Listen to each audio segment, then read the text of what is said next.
Mes amis Bélier, bonjour et bienvenue sur la chaîne Tarot à merveille. Pour votre tirage général, ceux qui me découvrent, soyez les bienvenus. Tout secret a une durée de vie. Il naît dans le silence d'une décision, celle de ne pas dire, de ne pas montrer, de garder pour soi quelque chose qui appartient pourtant à deux personnes. Il grandit dans l'obscurité, nourri par la peur, par le calcul, par la conviction que certaines vérités sont trop lourdes, trop risquées, trop compliquées pour être mises en lumière. Et puis un jour, le secret atteint son point de rupture. La pression accumulée devient plus grande que la capacité à contenir. Et ce qui était gardé dans l'ombre cherche une issue vers la lumière. Ce jour-là, pour vous, est proche, très proche. Quelque chose que l'on vous a caché, quelque chose qui vous concernait directement, qui touchait à votre vie, à vos choix, à votre façon de comprendre une situation est sur le point d'être révélé. Et cette révélation, aussi surprenante qu'elle puisse être au premier abord, va changer quelque chose d'essentiel dans la façon dont vous vous positionnez face à votre propre avenir. Avant d'aller plus loin, je veux déconstruire le mot « dangereux » dans le titre de cette vidéo, parce que ce mot mérite qu'on y réfléchisse. Un secret dangereux n'est pas nécessairement un secret qui fait du mal. Parfois, il est dangereux simplement parce qu'il détient le pouvoir de changer quelque chose. Parce qu'une fois dit, il ne peut pas être décent, parce qu'il va modifier une dynamique, redistribuer les rôles, transformer ce qu'on croyait savoir. Ce type de secret-là, le secret qui est dangereux parce qu'il est puissant, parce qu'il porte une vérité trop grande pour rester éternellement contenu, c'est précisément de celui-là que je parle. Un secret qui, dans les mains de la bonne personne, au bon moment, peut ouvrir quelque chose d'extraordinaire. Et ce bon moment, pour vous, c'est maintenant. Il y a une structure universelle dans les secrets qui finissent par se révéler. Je l'appelle l'anatomie du secret. D'abord, il y a la source, la personne qui sait et qui a décidé de garder. Ensuite, il y a le contenu, ce qui est su, ce qui est tu, ce qui brûle sous la surface. Puis il y a la pression, l'accumulation progressive d'une tension que même le silence ne peut plus contenir. Et enfin, il y a le moment de rupture, cet instant où la vérité trouve une fissure dans le silence et commence à s'en échapper. Je perçois dans votre champ d'énergie que vous êtes précisément à cette 4e étape. Le moment de rupture est là. La vérité cherche sa fissure, et dans les jours qui viennent, elle va la trouver. Laissez-moi vous parler de ce secret lui-même. Non pas de ces détails précis que je ne peux pas voir avec la netteté d'un fait établi, mais de sa nature, de ce qu'il porte. Ce que je perçois, c'est quelque chose qui concerne une situation que vous avez vécue, que vous vivez peut-être encore et dans laquelle vous n'aviez pas toutes les informations. Vous fonctionniez avec une compréhension incomplète, avec un puzzle auquel il manquait des pièces cruciales. Et cette incomplétude vous a peut être amené à tirer des conclusions, à prendre des décisions, à vous positionner d'une certaine façon. Et cette façon n'était pas entièrement fondée sur la réalité complète de la situation. Ce n'est pas votre faute. Vous avez fait avec ce que vous aviez, mais ce que vous aviez n'était pas tout. Il y a une personne qui sait quelque chose. Une personne qui porte ce secret depuis un certain temps peut être depuis longtemps, peut être depuis peu, mais en tout cas depuis trop longtemps à son propre avis maintenant. Il y a en elle une tension entre le confort du silence et quelque chose d'autre, un sens de la justice, peut être, ou une culpabilité qui a grandi, ou simplement l'impossibilité de continuer à coexister avec vous dans cette fausse réalité où vous n'avez pas toutes les clés. Et cette tension est en train d'atteindre son paroxysme, ce qui va provoquer le moment de rupture n'est pas encore complètement visible depuis ma lecture, mais ce qui est visible, c'est que ce moment va se produire et qu'il ne sera plus retenu pour longtemps. Je veux maintenant vous parler de ce que ce secret, une fois révélé, va changer dans votre façon de comprendre une période de votre vie. Parce que les révélations de cette nature ont un effet rétroactif. Elles ne changent pas seulement votre présent et votre futur. Elle modifie également la façon dont vous relisez votre passé. Des choses qui semblaient inexplicables vont soudain trouver leur logique. Des comportements qui vous paraissaient incohérents vont s'éclairer. Des choix que vous avez faits et que vous avez peu être remis en question vont se révéler avoir été plus justes que vous ne le pensiez ou au contraire fondés sur des bases différentes de celles que vous croyez. Cette relecture du passé peut être momentanément déstabilisante, mais elle est profondément nécessaire. Elle est la condition d'une compréhension juste et complète de là où vous en êtes aujourd'hui. Il y a quelque chose d'important à comprendre sur la nature des nouvelles choquantes. Choquant ne signifie pas bouleversant dans le sens négatif du terme. Choquant signifie inattendu, déviant de la trajectoire prévue, ouvrant une fenêtre là où vous ne pensiez qu'il y avait un mur. Et ce type de choc-là, le choc de la révélation, le choc de la nouvelle information, est en réalité l'un des agents de transformation les plus puissants qui existent dans une vie. Il brise les cadres figés, il force à reconsidérer, il crée l'espace d'une pensée nouvelle, d'une vision nouvelle, d'un positionnement nouveau. Et c'est précisément de ce type de choc transformateur que vous êtes sur le point de faire l'expérience. Sur Tarot à merveille, j'ai accompagné de nombreuses personnes à travers des moments de révélation. Et ce que j'ai observé, c'est que les révélations les plus importantes ne tombent jamais à n'importe quel moment. Elles tombent quand la personne qui les reçoit est suffisamment stable pour les intégrer sans se briser, suffisamment mature pour les utiliser à bon escient, suffisamment consciente d'elle-même pour démêler ce qui appartient à la nouvelle information de ce qui appartient à sa propre réaction émotionnelle. Vous êtes à ce stade de stabilité, je le vois clairement. Vous êtes prêt ou prête à recevoir ce qui vient, non pas sans émotion bien sûr, mais avec la solidité nécessaire pour rester debout dedans.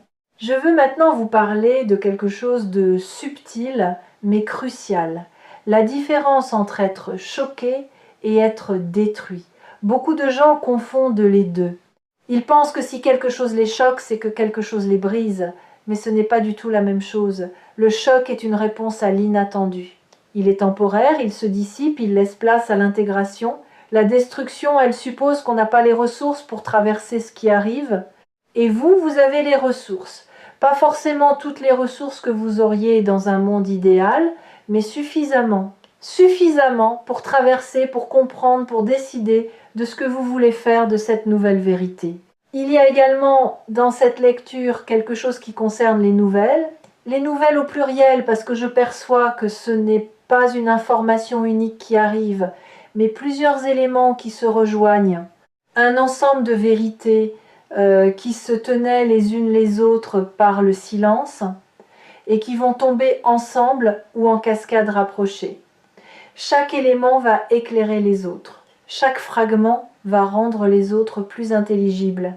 Et à la fin de ce processus qui ne durera pas éternellement, qui aura son propre rythme, vous aurez un tableau beaucoup plus complet de la réalité de votre situation.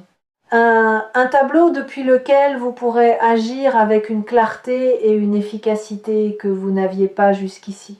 Je veux parler d'un phénomène que je trouve fascinant dans la vie des secrets. C'est le phénomène de la résonance. Parce qu'un secret ne reste jamais parfaitement inerte. Il irradie, il envoie des signaux dans l'espace même s'il n'est pas dit. Les personnes sensibles, et vous en êtes une, captent ces signaux sans nécessairement pouvoir les identifier précisément. Il y a peu être eu des moments dans votre vie récente où vous avez eu une intuition, un sentiment que quelque chose ne collait pas tout à fait, une impression que derrière ce qui était apparent, il y avait une couche supplémentaire que vous n'arriviez pas à voir clairement. Ces intuitions n'étaient pas de la paranoïa ni de l'anxiété sans fondement. Elles étaient la réception de ce signal que le secret émettait malgré lui, et elles vont maintenant trouver leur confirmation. Il y a quelque chose de libérateur dans ce qui s'approche. Je veux insister sur ce mot, libérateur. Parce que recevoir une vérité, même une vérité difficile, même une vérité surprenante, même une vérité qui remet en question des choses établies, a un effet libérateur fondamental. Ça libère d'abord de l'incertitude. Cette zone grise où vous deviez fonctionner avec un sentiment diffus d'incomplétion va se clarifier. Ça libère aussi d'une certaine forme d'impuissance, l'impuissance de celui ou celle qui doit prendre des décisions sans avoir toutes les données. Avec la vérité complète, votre capacité d'action reprend sa pleine mesure. Vous retrouvez un sentiment d'agentivité, de pouvoir réel sur votre propre vie. Et c'est l'une des sensations les plus fondamentalement nourrissantes qui soit. Je veux maintenant vous parler de comment vous préparer à recevoir ce qui vient, pas en vous blindant, pas en construisant des scénarios mentaux pour anticiper tous les cas de figure possibles, parce que l'esprit humain excelle à construire des scénarios qui ne ressemblent jamais exactement à ce qui arrive vraiment, mais en vous ancrant, en vous connectant dans les jours qui viennent à ce que vous savez de vous-même, à vos valeurs, à ce qui compte pour vous indépendamment des circonstances extérieures, à la personne que vous voulez être face aux situations difficiles. Parce que quand la révélation arrive, ce sera depuis cet ancrage que vous voudrez répondre. Depuis cet endroit stable en vous qui ne dépend pas de ce qu'on vous dit ou ne vous dit pas.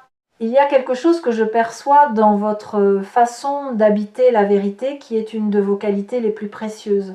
Vous n'êtes pas quelqu'un qui préfère le confort d'une illusion à l'inconfort d'une réalité. Vous avez une relation fondamentalement honnête avec la vérité, même quand elle est complexe, même quand elle demande quelque chose de vous, même quand elle remet en question des choses sur lesquelles vous vous étiez appuyé. Cette honnêteté fondamentale avec la réalité est ce qui va vous permettre d'utiliser ce que vous allez apprendre de façon constructive plutôt que destructive, de le transformer en information utile plutôt qu'en source de tourment. Je veux parler de quelque chose qui est souvent présent dans les situations de révélation secrète, la question de la trahison. Parce que quand on apprend qu'on ne savait pas tout, la première réaction peut être de se sentir trahi ou trahi. D'avoir l'impression qu'on a été manipulé, qu'on a été protégé de quelque chose contre son gré, qu'on a été privé d'une information qui lui revenait de droit, et cette réaction est compréhensible, elle est même légitime à certains égards. Mais je veux vous inviter à rester ouvert ou ouverte avant de conclure quoi que ce soit à la complexité des motivations humaines. Garder un secret n'est presque jamais aussi simple que de la malveillance pure. Il y a presque toujours une histoire derrière, une peur, une tentative maladroite de protection. Un calcul fait dans des circonstances qu'on ne peut pas juger sans les avoir comprises. Ce n'est pas une invitation à excuser l'inexcusable, c'est une invitation à comprendre avant de condamner. Il y a dans votre champ d'énergie quelque chose qui ressemble à une clarté à venir. Pas la clarté qui efface tout dans la blancheur aveuglante de la certitude, mais la clarté du matin après une nuit confuse, celle qui révèle les contours des choses avec une précision nouvelle, qui donne aux objets et aux situations leur forme réelle plutôt que les formes déformées que l'obscurité leur prêtait. Cette clarté-là qui arrive avec la révélation va vous permettre de voir votre situation telle qu'elle est vraiment. Et depuis cette vision juste, vous allez pouvoir prendre des décisions qui vous ressemblent vraiment. Des décisions alignées avec qui vous êtes profondément, et non plus avec qui vous pensiez devoir être dans une situation que vous ne compreniez pas entièrement. Il y a une beauté étrange dans les secrets qui se révèlent enfin, parce qu'ils contiennent toujours, en plus de leur contenu propre, une invitation implicite. Une invitation à grandir dans la complexité de la réalité, à accepter que les situations humaines sont rarement aussi simples qu'elles paraissent, que les gens portent des choses qu'on ne voit pas, que derrière les façades les plus lisses se cachent parfois des tensions, des conflits, des vérités non dites, que même les plus proches ignorent. Et traverser une révélation avec cette ouverture, avec cette capacité à accueillir la complexité sans la rejeter, vous grandit, vous approfondit, vous rend plus capable de naviguer la réalité telle qu'elle est, dans toute son épaisseur. Il y a quelque chose que je veux aborder maintenant et qui me semble fondamental pour la suite. Ce que vous allez apprendre va peut être vous demander de reconsidérer certaines choses, peut être certaines décisions, peut être certaines positions, peut être certaines relations. et cette reconsidération, bien qu'elle puisse être inconfortable, est en réalité un cadeau.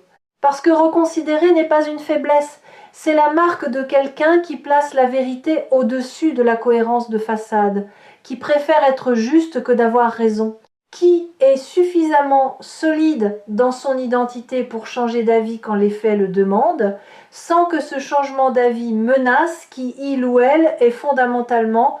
Je veux maintenant vous parler de quelque chose que j'appelle l'effet domino de la vérité, parce qu'une révélation ne reste jamais seule, elle en appelle d'autres. Une fois qu'une première vérité est posée dans l'espace entre deux personnes, quelque chose change dans la nature de cet espace. Le silence n'a plus la même qualité, les conventions n'ont plus la même force. Un espace de franchise a été créé, et dans cet espace, d'autres vérités moins dramatiques peuvent être, mais tout aussi importantes, trouvent plus facilement leur chemin. Ce que les prochaines semaines vont apporter n'est donc pas seulement la révélation centrale, le secret dangereux du titre, c'est aussi une ouverture plus large à l'authenticité dans certaines de vos relations, un approfondissement progressif de la communication, une capacité accrue à exister dans la vérité avec les personnes qui comptent pour vous. Je perçois autour de vous quelque chose qui prend la forme d'un soutien invisible, pas nécessairement visible dans les relations immédiates ou dans les circonstances concrètes, mais une énergie de soutien qui est là, qui veille, qui vous accompagne dans ce passage. Certains l'appellent providence, d'autres intuitions profondes, d'autres encore la sagesse accumulée de tout ce qu'ils ont traversé. Peu importe le nom qu'on lui donne. Ce qui compte, c'est qu'elle est là, qu'elle est réelle, et qu'elle va vous aider à traverser ce moment de révélation, non pas comme quelqu'un qui subit, mais comme quelqu'un qui comprend, qui intègre et qui avance. Je veux vous parler maintenant de la façon dont vous allez gérer la période qui suit immédiatement la révélation. Parce qu'il y a souvent, dans ce moment-là, une tentation de réagir vite, de décider, de conclure, de se positionner clairement et immédiatement pour reprendre le contrôle d'une situation qui vient soudain de s'agrandir.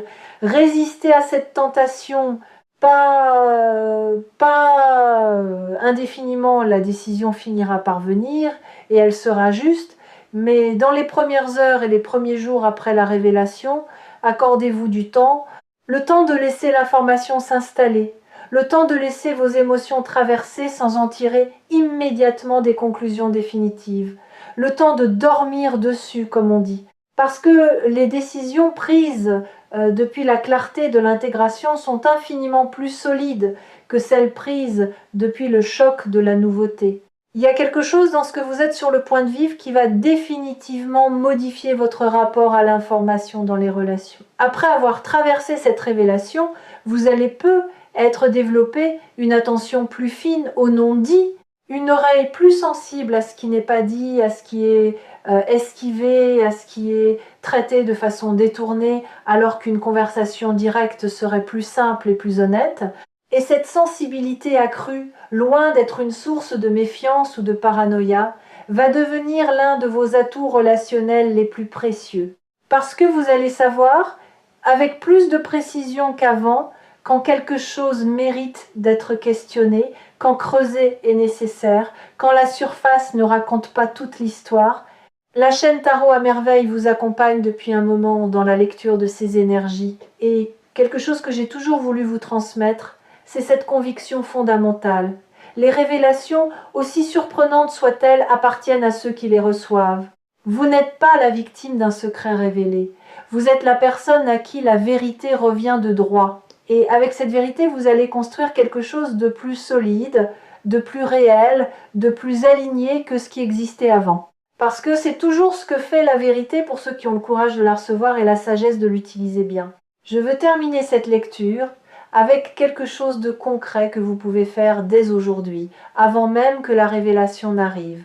Prenez un moment de silence, un moment de vraie immobilité, et demandez-vous, qu'est-ce que je sais déjà, dans mes tripes, dans mon intuition la plus profonde, sur ce qui peut être caché dans ma situation actuelle, pas pour vous angoisser, pas pour construire des scénarios catastrophes, mais pour reconnaître ce que votre corps et votre intuition on peut être déjà perçu et que votre mind rationnel n'a pas encore intégré. Parce que cette voix intérieure, cette partie de vous qui capte les signaux subtils, qui ressent les tensions sous la surface, qui sait quand quelque chose n'est pas entièrement dit, mérite d'être entendu.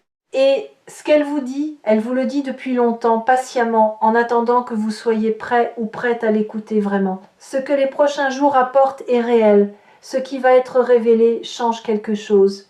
Et vous êtes suffisamment fort ou forte, suffisamment sage, suffisamment ancré ou ancré dans qui vous êtes, pour traverser cela et en ressortir plus complet ou complète qu'avant. Non pas brisé ou brisé, non pas défait ou défaite, mais grandi ou grandi, avec une compréhension plus juste de votre réalité, avec une capacité accrue à naviguer la complexité humaine. Et avec cette qualité particulière qui appartient aux personnes qui ont regardé la vérité en face même quand elle était difficile et qui ont choisi d'en faire quelque chose de beau,